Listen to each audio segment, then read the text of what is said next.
by the time the rising Renaissance Europeans met the Native Americans, they had advantages that no matter how clever, brilliant, and brave the Native Americans were, and they could win a battle here and there, but Hey, I'm Ryan Reynolds. Recently, I asked Mint Mobile's legal team if big wireless companies are allowed to raise prices due to inflation. They said yes. And then when I asked if raising prices technically violates those onerous two-year contracts, they said, "What the f*** are you talking about, you insane Hollywood ass?" So to recap, we're cutting the price of Mint Unlimited from $30 a month to just $15 a month. Give it a try at mintmobile.com/switch. $45 upfront payment equivalent to $15 per month. New customers on first 3-month plan only. Taxes and fees extra. Speed slower above 40 gigabytes. See details. Saucony owns the streets at dawn. Saucony keeps the pace with run crews. Saucony also moves through music festivals and strolls to neighborhood coffee shops. But Saucony is not just about where you go. It's also about who you're with, bringing you closer and connecting you to those who move like you do. Saucony, the original running brand built on heritage and innovation. Shop your local run and lifestyle retailer or at Saucony.com. they couldn't win those wars. They said, he will start a war. I'm not going to start a war. I'm going to stop wars. I recognize the challenges from Ukraine to Gaza to Sudan and beyond. War, hunger, terrorism. I just find bombs and I find dead people, but it's a really scary thing for me.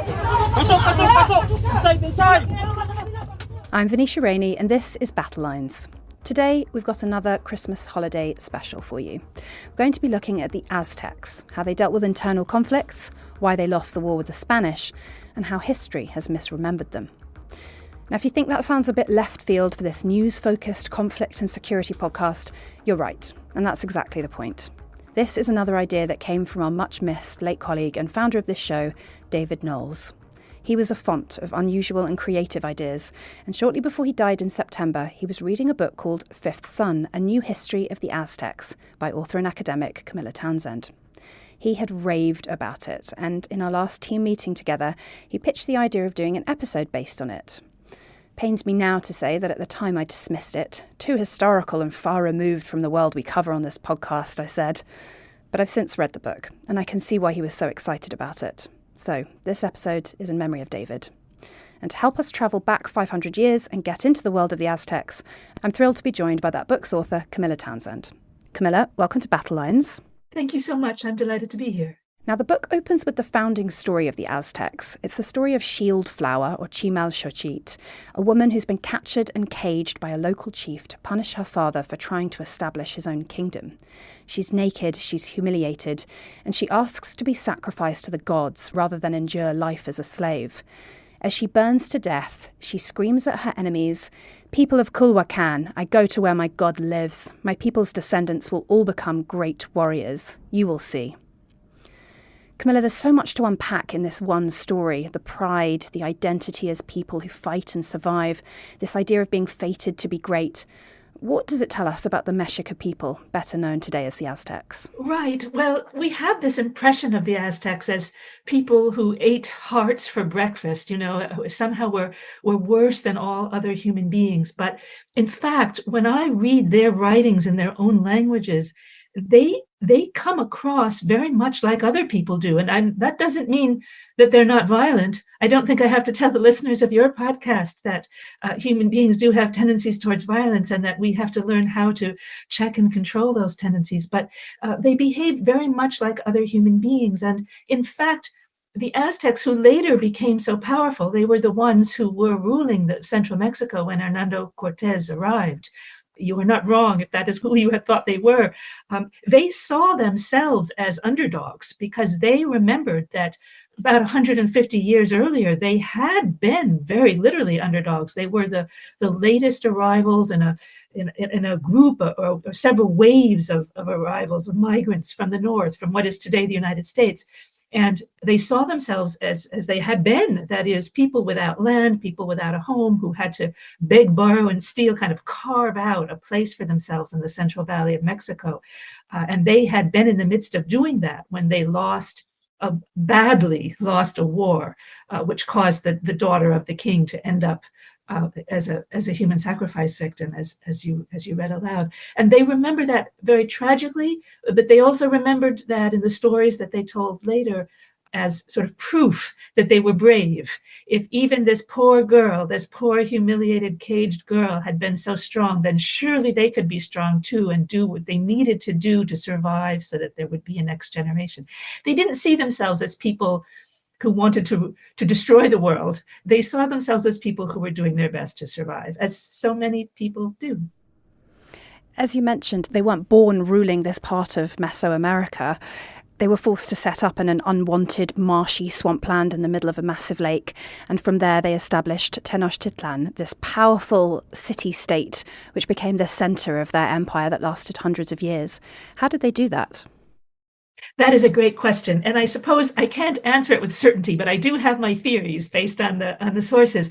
I mean, they were great fighters. There's no question that they were talented in a military sense, but to be quite blunt, many people are. I don't think we can just say that the explanation is they were better fighters than others, because there were some, excuse my American language, some kick-ass fighters all around them. Okay. I think that they had two strategies that were really quite extraordinary and that probably explain better their level of success. I guess, well, one wasn't so much a strategy as a recognition of what a strategy could be. And that was that they were living on this island because nobody else wanted it, because it was a swampy marshland, as you said. But from that island, they could canoe within just a couple of hours to about 30 other city-states who ringed the edges of the Great Lake in which the island was. So they happened to be located in the best possible place for trade or for tribute collection. They, again, were within an easy reach of all sorts of peoples with all sorts of crafts and crops. So it was almost like, one could argue, a bit like the phenomenon in the early Mediterranean, when people realized, oh, this open sea allows us to do things that people inland can't do as effectively. And I think it's not an accident that the Mediterranean becomes sort of the cradle of Western civilization in a sense. So they realized that if they could kind of force certain trade arrangements with other people, they could become rich, and they could even help make some of those other peoples rich. So some of the people that they first brought into their orbit through violence came to see that it was in their own best interest to work with these Aztecs too, because they could sell their goods in this extraordinary island market. It came to be a market that housed tens of thousands of stalls, of sellers every day. So part of their strategy was economic and had to do with their location. The other thing they were really talented at was using polygamy to their advantage. This was a world in which great warriors and noble men had many women. That's true throughout the ancient world. And it causes a lot of problems. And I'm not making a sort of feminist statement here. I'm going to stay away from that. I just mean it causes problems in the sense that a man ends up having too many sons, all of whom would like to inherit. When there are many wives and each of them have subset of brothers, those subsets of half brothers are going to be at each other's throats. But the Aztecs saw this somehow more clearly than most. They must have had some very wise or at least prescient people amongst them at the highest circles. And they cleverly ended up using other people's, other communities' divisions based, along these having too many sons against them. And they prevented it from happening in their own world by cleverly braiding together the different lines. One of their greatest kings said, I agree, my sons will not inherit. One of my cousin's sons will inherit.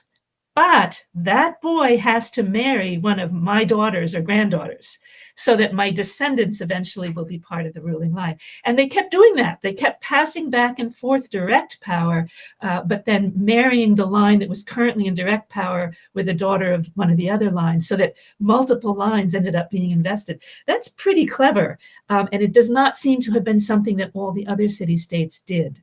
So they were good fighters. But I would say mostly they were also good businessmen and very clever about marriage. And in that way, I would argue they rose to the top, so that by the time the Spaniards came, they really did rule the roost. The people of central Mexico, all of them owed fealty to some degree or other to the Aztecs.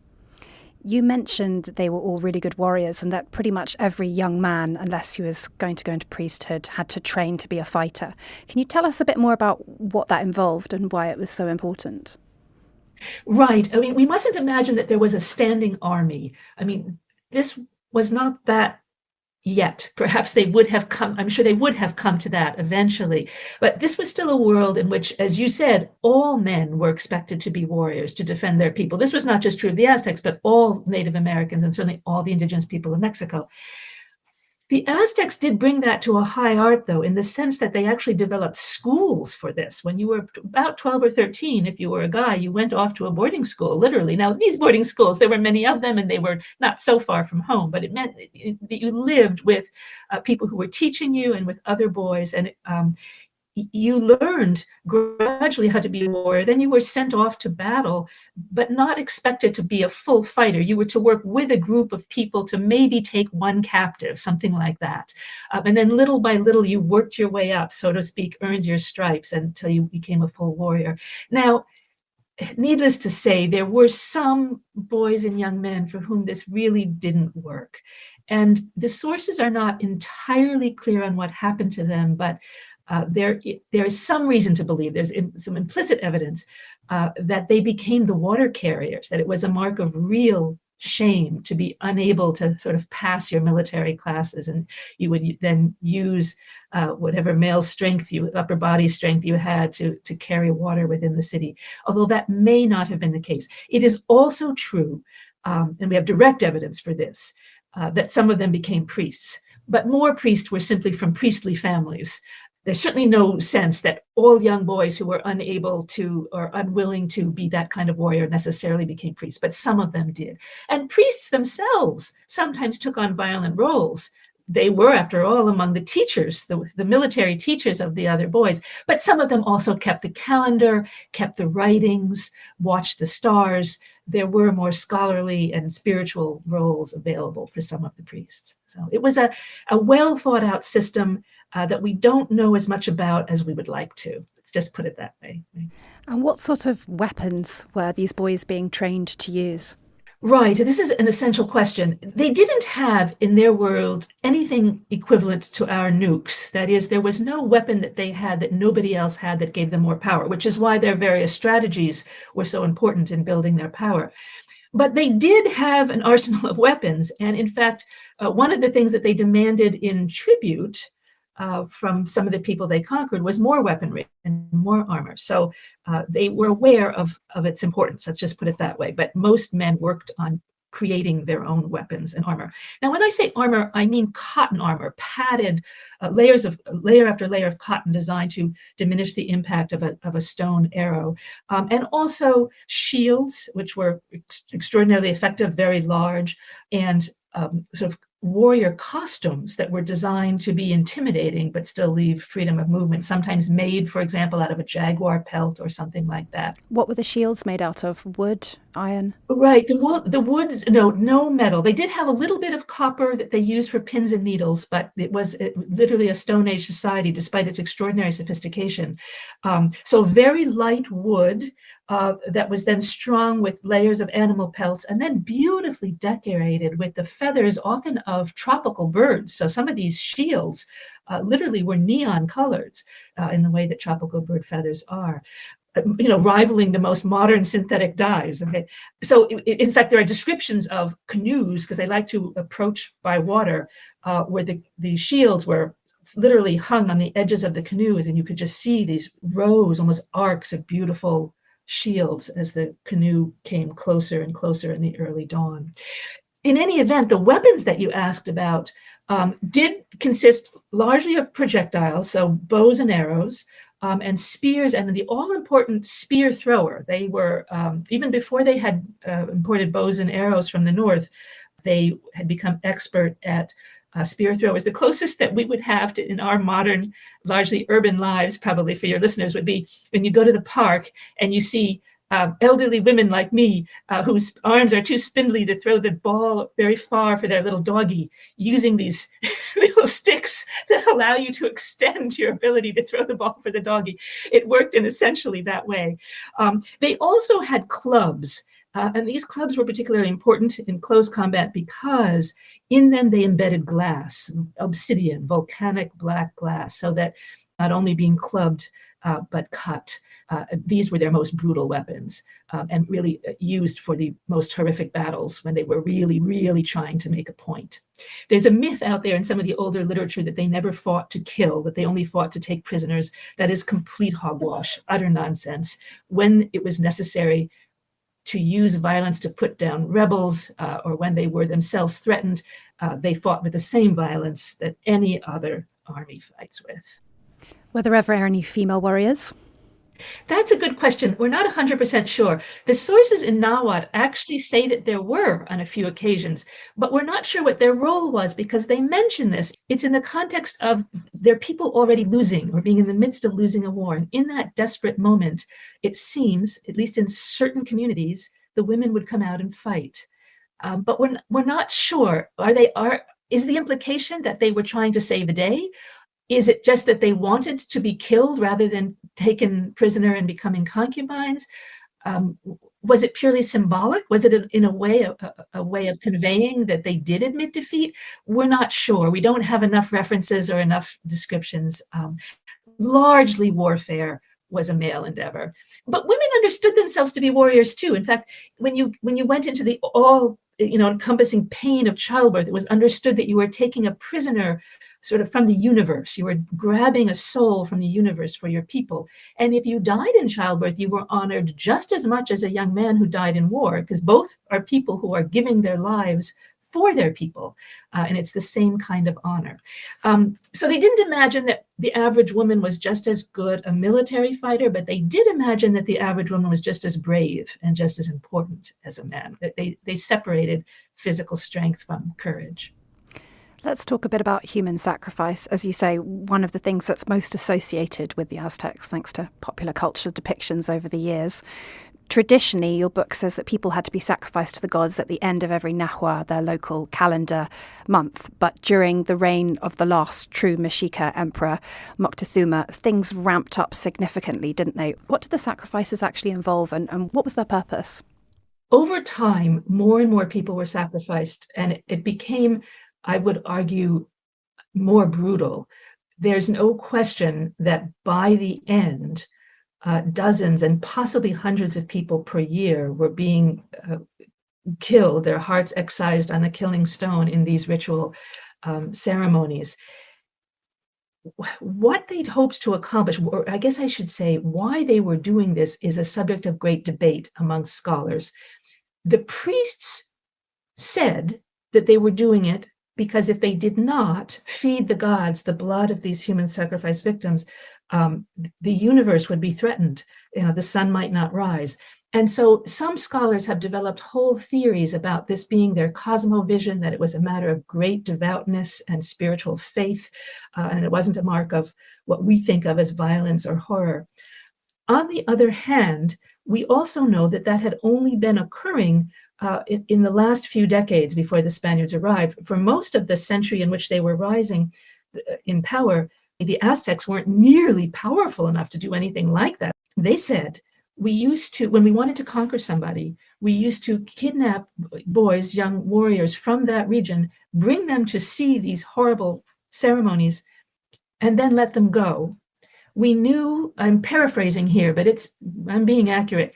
They said, we knew that they would go home and tell their people not to fight against the Aztecs, but just to agree to join the empire.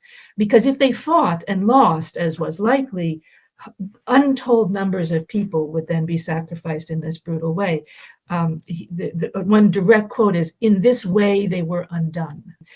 So there is some direct evidence that it was a form of realpolitik, that it was a terror tactic, that their clever marriages and their clever financial offers were no longer enough to convince ever-growing numbers of people to join the empire.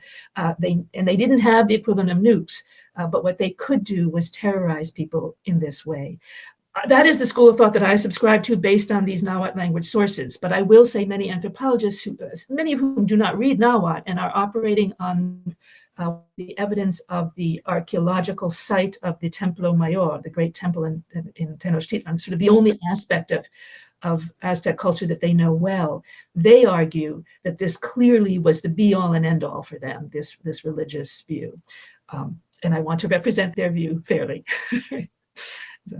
About half of your book deals with the pre-conquest Aztecs, and the other half looks at what happens, their encounters with the Spanish, and how they deal with the aftermath of all of that. You've painted a very good picture of the Mexica, the Aztecs, at this time, with their brightly coloured wooden shields, padded armour, bows and arrows, spears. What kinds of things would the Spanish have been equipped with in terms of weapons and defensive equipment when they landed on the shores in the 1500s? Yeah, that's the key question, isn't it? And it has been fashionable for a while in academic circles to argue that the Spanish weapons really weren't that much better. After all, one can actually aim at a target almost more effectively with a bow and arrow than one can with a metal crossbow. And there's bits of truth to this.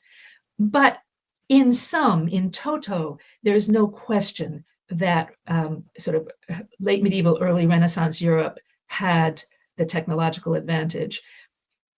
It's true that with crossbows, for instance, with a key weapon of the Spaniards, you can't aim very well, but you can hit targets or general targets, whole towns, from a great distance, so that you can actually send burning arrows, fire arrows into an Indian town long before any of them with their bows and arrows can come anywhere near reaching you. And they didn't have cotton armor, they had metal armor. So these obsidian black glass arrows would just shatter when they hit the metal armor. We find that, and archaeologists agree. That's not just a sort of from a theoretical test. We find the shattered arrows. So the Spaniards could approach a town on horseback, or in the case of Tenochtitlan, on ships, on small ships that they built to run in the lake, and use these crossbows to spread terror and cause infinite little wounds. I mean, so even if a crossbow, or they could use their falconets, their tiny little cannons, to spew out grape shot, the bits of lead. I guess I don't need to tell your listeners that, do I? So even if they only killed 5 people, they might wound, they might, have bits of lead shot embedded in the legs and arms of dozens of people. Meanwhile, not one Spaniard had even been touched because they were still at a great distance. Or if one arrow got to them, it shattered, or if maybe one arrow got in between the armor, it could be pulled out and that guy might yet live. So it really was an unfair fight. Likewise, because of ships and compasses and navigation, the Europeans could bring more and more people, more and more horses, more and more weapons, more and more crossbows, more and more of everything that they needed. And they did. And it seemed to be at that point when the indigenous realized that more and more Europeans and horses and crossbows were coming, that many of them came to join the Spaniards. There's a sort of a myth that everybody in Mexico hated the Aztecs so much that they all immediately ran into the arms of the Spaniards. And that is actually not true. The Nahuatl, the indigenous language records show that was not the case. They were very confused about what to do. There were sort of civil war battles, arguments over it. But when it became clear that more and more Europeans and more European weapons were coming, at that point, most of the indigenous people came to side against the Aztecs. Not all, but most. So there's no question that if you take everything into account, starting with their shipping and navigation and moving through armor, crossbows, falconets, etc., that the Europeans had a military advantage. This is obviously a huge subject and whole books have been written about it, but what were the other factors that contributed to the Aztecs ultimately losing to the Spanish, in your view? Right. So another big one would be disease. And, in the post-COVID era, we're all more aware of that, I think. Smallpox especially was devastating. I do not believe that it alone, as some people have argued, explains what happened. Some of the greatest, sort of most horrific defeats of the indigenous in certain parts of the Americas actually occurred before the first smallpox epidemic. Also, you kind of can't have it both ways. That is, it's absolutely true that indigenous people came to side with the Spaniards, not all, but many, and they were a big help. And so sometimes people have argued it was because of the indigenous allies, that it was only because of them that the defeat of the Aztecs was possible. And there's some truth to that. But on the other hand, you can't also say, and it was the smallpox anyway, because the indigenous allies died in just as great numbers as the indigenous enemies of the smallpox. When it went through an area, all the indigenous people were laid flat for several months before some of them survived, stood back up, and the disease by then had moved on to the next sort of virgin soil territory. So disease was relevant. It absolutely was. The indigenous people did not have the immunities that the Europeans had. On the other hand, we cannot argue that disease was the be-all and end-all, the one and only factor, because of these other situations where it becomes clear that indigenous people lost battles for other reasons, not only because of the disease, and because the indigenous enemies as well as the indigenous allies to the Europeans succumbed to the diseases. Were there any other factors that you think listeners might not be aware of? I really think that the technological imbalance is key. I guess the one thing that I find many people are unaware of is that this does not come about from differences between the people in a cultural sense. That is, it isn't as though the Europeans and Asians had a unique interest in technology or weaponry that the Native Americans didn't have. That is clearly false. I mean, the Aztecs' history of warfare and strategy certainly proves that. Likewise, there were some peaceful people in Europe and Asia. And no, I think that what many people don't realize is that the real difference comes from the length of time that a society as a whole has been sedentary. So it comes from the length of time that a society as a whole has been devoted full time to farming, to agriculture. In the West, people had been farming in the Fertile Crescent, for about 12,000 years by the time we get to the moment in 1500 or 1492 or 1519 that we're interested in here. And when a society as a whole has been sedentary farmers for that long, your population rises, all kinds of inventions occur. When you are largely hunter-gatherers or have only been farmers for 2,000 to 3,000 years, as in the case of the Mesoamericans, you simply haven't had as much time to invent a wide array of writing systems, of navigation equipment, a whole variety of weapons. You have what you need. You're smart people and you develop what you need. Everything's going fine. But when you're suddenly pitted against a people that have been farming for somewhere between 5,000 and 10,000 years longer than you have been, you've got a problem. You've got a problem in terms of a power imbalance. So that is something that many scholars are aware of that I think many regular folks are not, and they're left with the question, why couldn't the Native Americans fight back more effectively? The Native Americans were doing great. They were doing just about as well, technologically speaking, as the ancient Sumerians or the Mesopotamians were. We all were impressed by them in school, right? We all have vague memories of something about them from our grade school days. And they had been farming for about as long as the Mesoamericans had. And had the Native Americans come face to face with the ancient Sumerians, I think it would have been a draw or more coincidental who won. But of course, thousands of years had continued thousands of years of sedentary life had continued in the old world. And by the time the rising Renaissance Europeans met the Native Americans, they had advantages that no matter how clever, brilliant, and brave the Native Americans were, and they could win a battle here and there, but they couldn't win those wars. And it's unfair for us to expect them to have done so.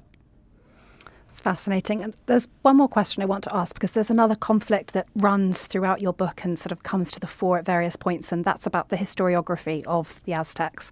You've sort of touched on it briefly, but I'm wondering, why did you feel that their story needed to be retold? Right. It's interesting. In some ways, we've been hearing about the perspective of the Native Americans since long about the 1970s. But most of them, when they rely on indigenous sources at all, rely on the sources written by indigenous people hand in hand with the friars or in the court system. So in other words, in places where the European frame of reference was still dominant, was still shaping the narrative. So you end up getting accounts that still felt lopsided to me, kind of unconvincing. So one famous example would be the story that continues to be told here and there, that Montezuma was just shaking in his shoes. He was so terrified, so sure that white gods were approaching. And this comes from Spaniards, and from Spaniards interrogating the grandchildren of Moctezuma and men of his generation and extracting from them a sort of a statement that, well, yes, I guess maybe they did think that these were gods, things like that. So the whole story feels quite different when you're actually reading in the Nahuatl language what the indigenous people themselves said in private, when Spaniards weren't asking the questions. There, they come across as much more complex and just as more human, bluntly, than they do when either the Spaniards are telling the stories or indigenous people are telling the stories via the questions asked by Spaniards. So as I was working with these sources and writing a more scholarly book about the sources, it occurred to me, maybe I should just write the story the way they told it, quoting them at great length, the way they would like to sit around fires and tell the stories. And I wasn't sure, to be quite honest, that anyone else would like this. And the first person who read it, a copy editor, didn't like it at all and said, this is not the story of the Aztecs. So I was rather deflated and thought about not publishing it. But then I thought, well, I still think it's interesting. I think these people would have wanted it published. And then lo and behold, it became my most popular book, which is quite funny. But it does, I think, it just rings a little differently because it's so full of the language of these people, and what they said and when they said it. It quotes even their jokes and their angry, snarky little statements. And I think that's what people liked about it, probably, that the indigenous people come across as very real. Thank you so much for joining us, Camilla Townsend, academic and author of Fifth Son, A New History of the Aztecs. Thank you. Battle Lines is an original podcast from The Telegraph, created by David Knowles. The producer is Yolaine Goffin. To stay on top of all of our news, analysis and dispatches from the ground in Israel and Gaza, subscribe to The Telegraph or sign up to Dispatches, which brings stories from our award-winning foreign correspondents straight to your inbox. We also have a live blog on our website where you can follow updates as they come in throughout the day, including insights from contributors to this podcast. If you appreciated the show, please consider following Battle Lines on your preferred podcast app. And if you have a moment, leave a review, as it helps others find the show. As disinformation is a particular problem during conflict, we are relying on your support more than ever. Battle Lines is part of wider Telegraph foreign coverage in our podcasts. If you're interested in finding out more about the war in Ukraine, you can listen to our sister podcast, Ukraine the Latest.